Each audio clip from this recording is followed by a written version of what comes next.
My name's Miss Dani, and I'm here from the Pleasant Hills Public Library, and I'm so excited to be here with you today for another virtual fairy tale STEAM.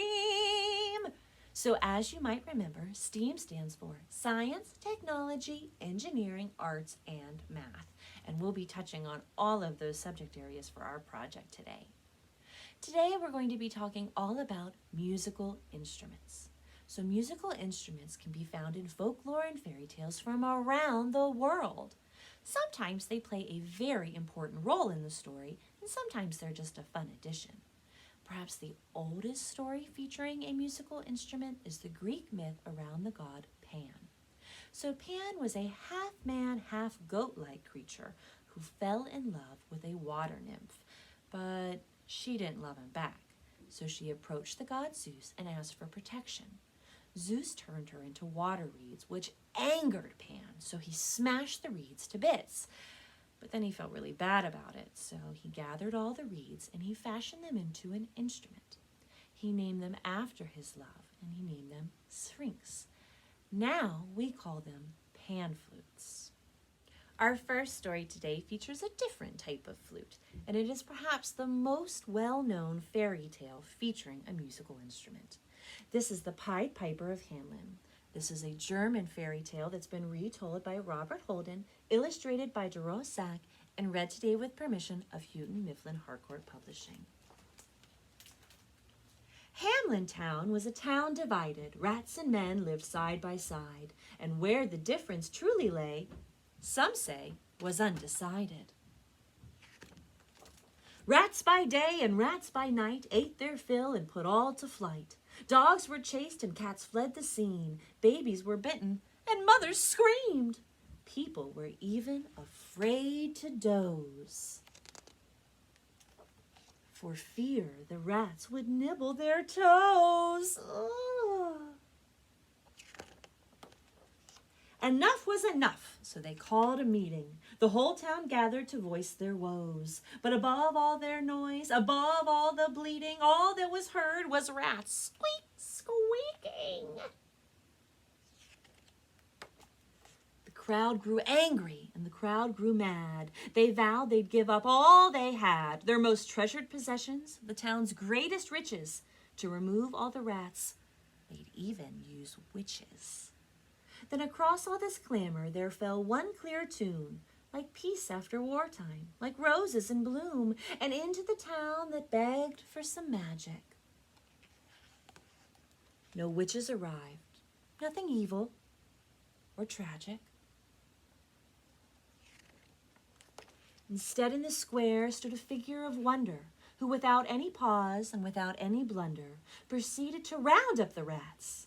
He piped a sweet tune that caused the rats to dance, to pick up their tails, to scamper, to prance.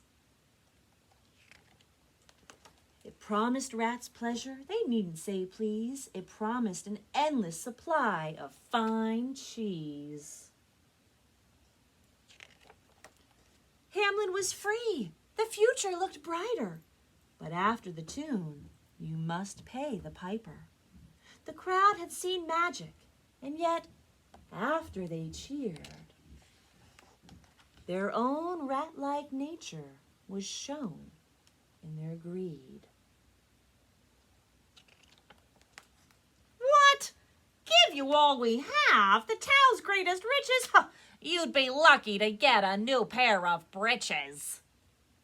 Well, the piper stood still and saw that these creatures had nothing of kindness nor truth in their features.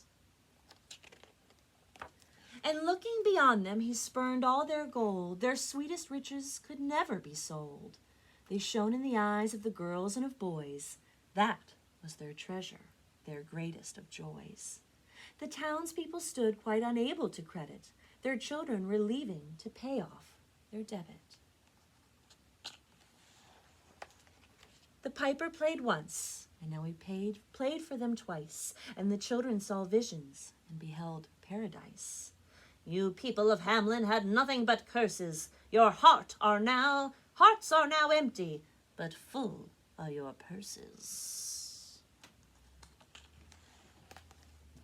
The children left singing for a future much brighter, and thus Hamlin paid for the tunes of the piper. So if the townspeople had just paid the piper the gold that they promised him, the children wouldn't have been whisked away by the magical tunes of the Pied Piper. Our next story comes from South Africa and is featured in this collection, Play Me a Story, 9 Tales About Musical Instruments, written by Naomi Adler and illustrated by Greta Sinetti. It's called The Singing Drum. There was once a girl known as the Tiny One. She was very beautiful but extremely small. Everyone in the village called her the Tiny One, although she preferred to be called by her own name, Kulu. Despite being so tiny, Kulu had a huge and powerful voice, and she was a fine singer. In fact, she sang all the time. When she walked, she sang. When she worked, she sang. When she cooked, she sang. Even in her dreams, she sang. Kulu was also a very gifted artist. She made baskets and mats. She created necklaces and bracelets. And even though she was so small, she was much sought after in marriage by the young men in the surrounding camps. Sundu, the red antelope man, lived not far away, just beyond the hills surrounding the village. Sundu was very fast, strong, and handsome. Sundu had heard about Kulu's beauty and her skills, and he wanted her as his wife. So the red antelope man came to the village and said to the elders, "I am looking for a good wife. I have heard all about Kulu the Tiny One, and I would like to marry her." Everyone in the village thought what a fine husband this fast, strong, and handsome red antelope man would make, and they said, "Well, yeah, the Tiny One is just the wife for you." And so it was that the red antelope man was invited to dance his antelope dance in front of Kulu's hut. When she heard the beat of the drums, the Tiny One came out and sat down beside the elders. Sundu put on his magnificent antelope mask, and he danced the dance of the antelope to the sound of the drums beating. When he had finished his dance, he stood in front of Kulu and asked her, "Will you marry me?" And she replied, "I will indeed marry you, but only if you bring me some delicious honey from the tallest tree in the forest." For you see, at the very top of the tallest tree, there was a nest of very special bees, and they made the very finest honey. But no one had ever dared to climb up to the top of the tree and bring down that sweet, sweet nectar. The red antelope man tried his luck. He started to climb the tallest tree, but it was a long, long way up, and handsome and strong though he was, Sundu was unable to reach the honey. When he returned to the village empty-handed, the elder said, "What sort of man are you that you can't even get your wife to be some honey? You are no husband for our Kulu. Be off with you." So Sundu went back to his camp where he told his sad story. Boloko, the black ape man, listened and said, "Well, now I need a wife. I'm clever and strong. I will surely win this girl." And he went straight to the village. Boloko said to the elders, "I hear that the Tiny One is beautiful and skilled in many arts. I need a good wife and would like to marry Kulu." Well, everyone in the village thought what a fine husband the strong, clever black ape man would make, and they said, "Well, yes, the Tiny One is just the wife for you." Boloko, the black ape man, was invited to dance his ape dance in front of Kulu's hut. When she heard the drums, she came out of her hut and sat down beside the elders. Boloko put on his magnificent ape mask, and he danced the dance of the ape to the sound of the drums beating. When he had finished his dance, he stood in front of Kulu and asked her, "Will you marry me?" And she replied, "I will indeed marry you, but only if you bring me some delicious honey from the tallest tree in the forest." The black ape man tried his luck. He started to climb the tallest tree, but it was a long, long way up, and clever and strong though he was, Boloko was unable to reach the honey. When he returned to the village empty-handed, the elder said, "What sort of man are you that you can't even get your wife to be some honey? You're no husband for our Kulu. Be off with you." So Boloko went back to his camp where he told his sad story. Iblis, the young yellow hyena man, listened and said, "Well, now I need a wife. I'm cunning and strong. I will surely win this girl." And he went straight to the village. Iblis said to the elders, "I hear the Tiny One is beautiful and skilled in many arts. I need a good wife and would like to marry Kulu." Everyone in the village thought what a fine husband the strong, cunning, yellow hyena man would make, and they said, "Well, yes, the tiny one is just the wife for you." Iblis, the yellow hyena man, was invited to dance his hyena dance in front of Kulu's hut. When she heard the beat of the drums, the tiny one came out and sat down beside the elders. Iblis put on his magnificent hyena mask, and he danced the dance of the hyena to the sound of the beating drums. When he had finished his dance, he stood in front of Kulu and asked, "Will you marry me?" And she replied, "I will indeed marry you, but only if you bring me some delicious honey from the tallest tree in the forest." Well, the yellow hyena man tried his luck. He started to climb the tallest tree in the forest, but it was a long, long way up, and cunning and strong though he was unable to reach the honey. When he returned to the village empty-handed, the elder said, "What sort of man are you that you can't get your wife to be some honey? You're no husband for our Kulu. Be off with you."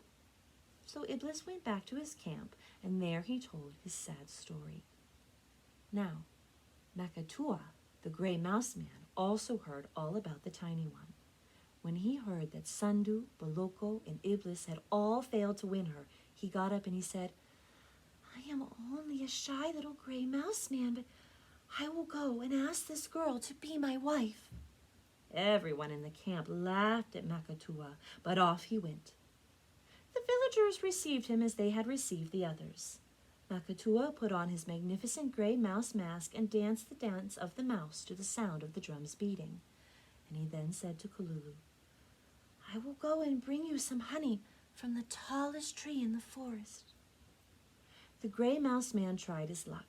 He started to climb the tallest tree, and it was a long, long way up, but shy and small as he was, Makatua climbed up as quickly and as easily as could be. Working very hard, he dug out all the honey there was, brought it down, and took it back to the village.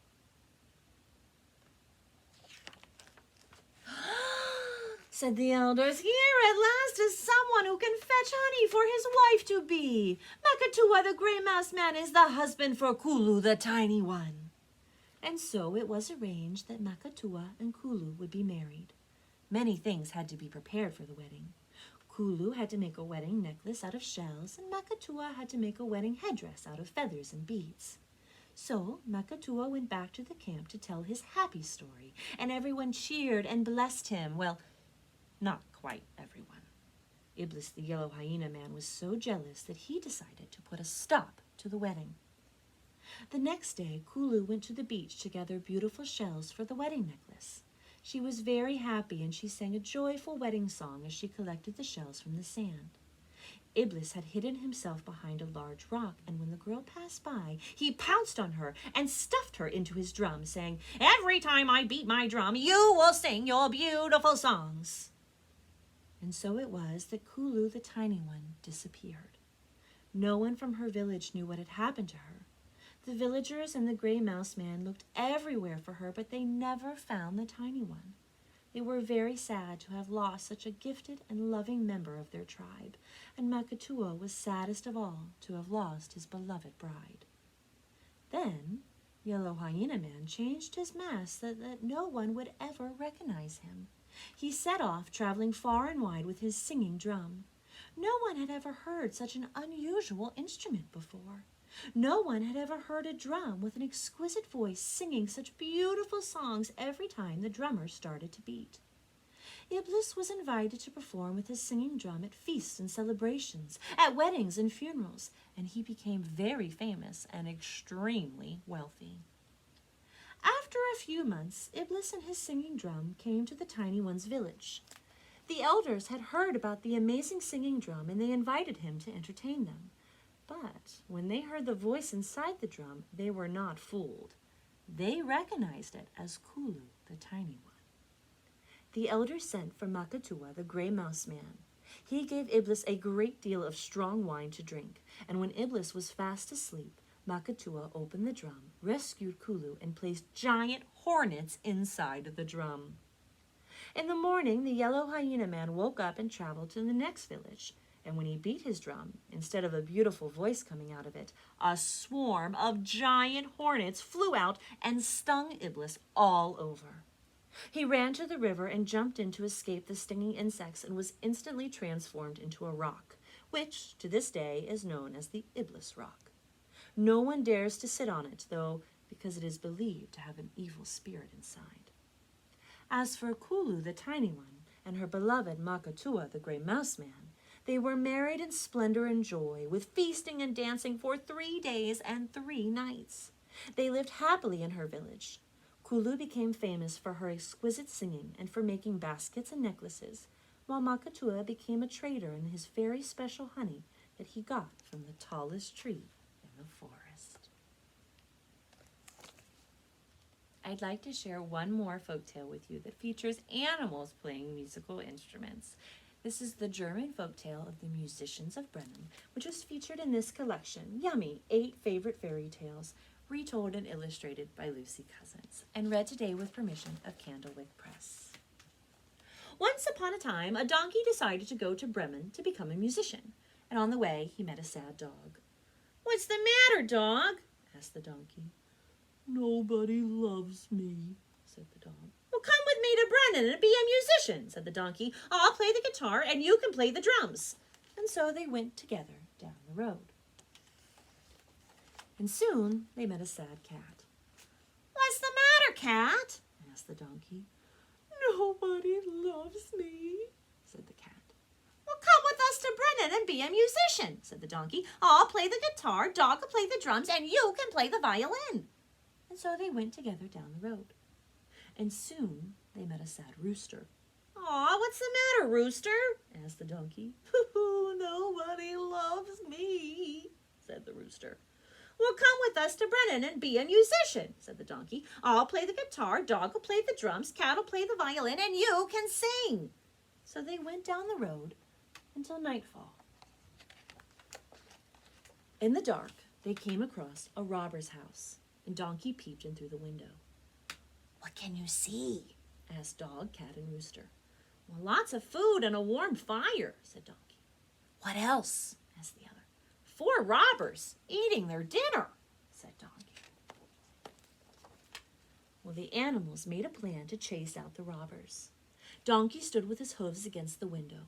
Dog stood on Donkey's back, cat on dog's back, and rooster on cat's head. And then they made music. Hee-haw, woof, woof, meow, cock-a-doodle-doo! And they fell through the window with a mighty crash. The robbers were so frightened that they ran away. Donkey, dog, cat, and rooster ate all the food, and then they went to bed. Donkey found some straw outside in the yard. Dog lay down behind the door. Cat curled up by the fire. Rooster flew up onto the roof, and soon they were all fast asleep. During the night, one of the robbers came back into the cottage.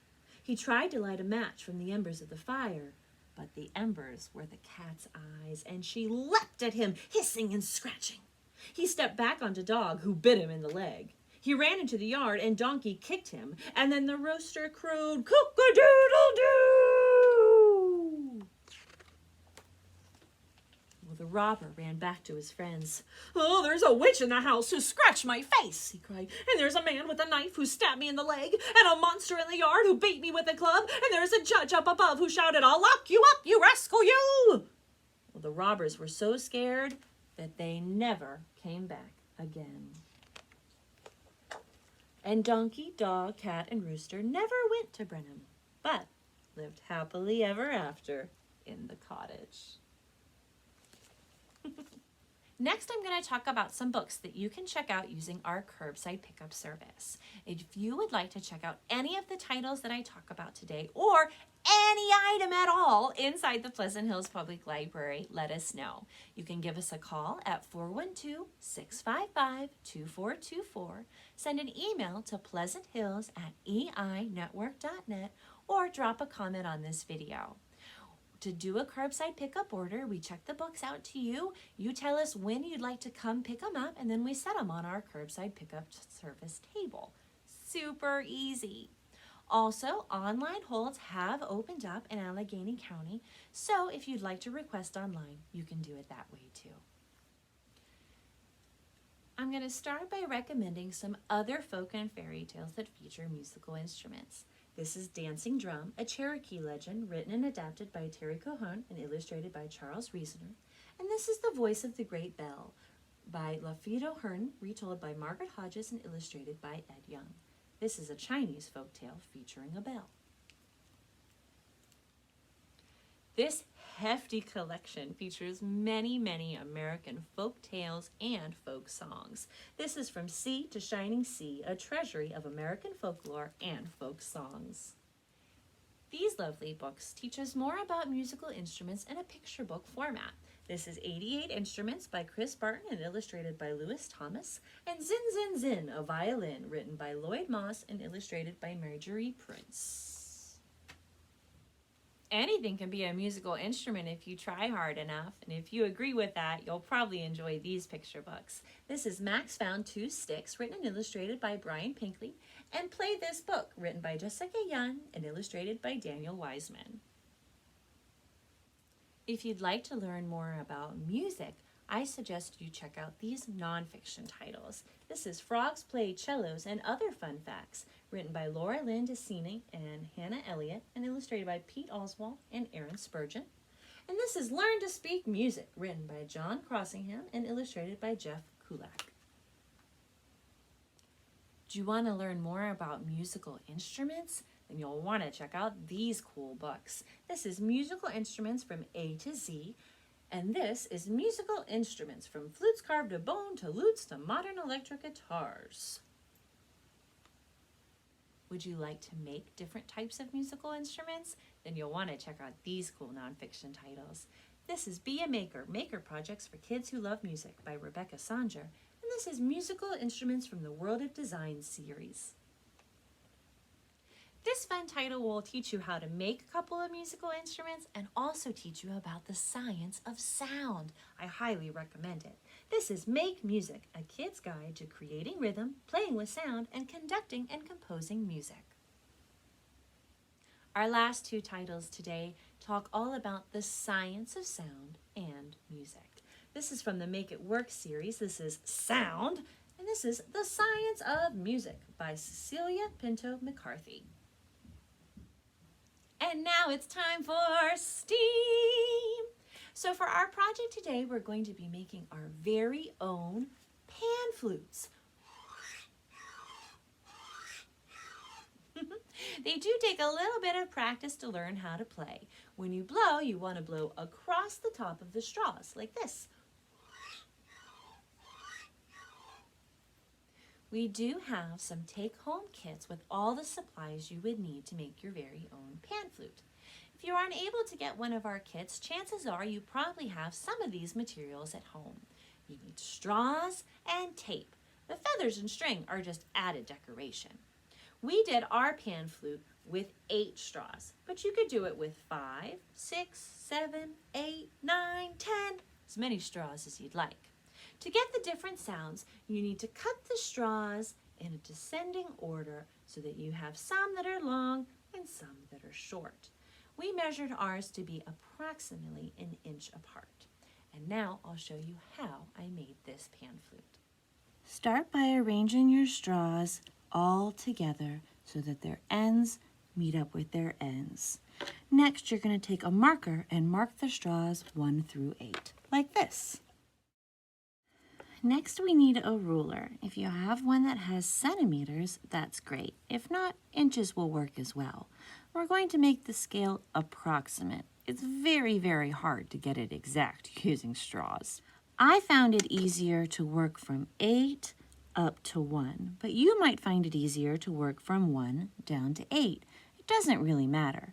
Basically, we want to mark where we're going to cut approximately 1 inch or 2.5 centimeters apart, with 1 being the straw cut the most and 8 being the straw cut the least. As you can see, our scale goes gradually down.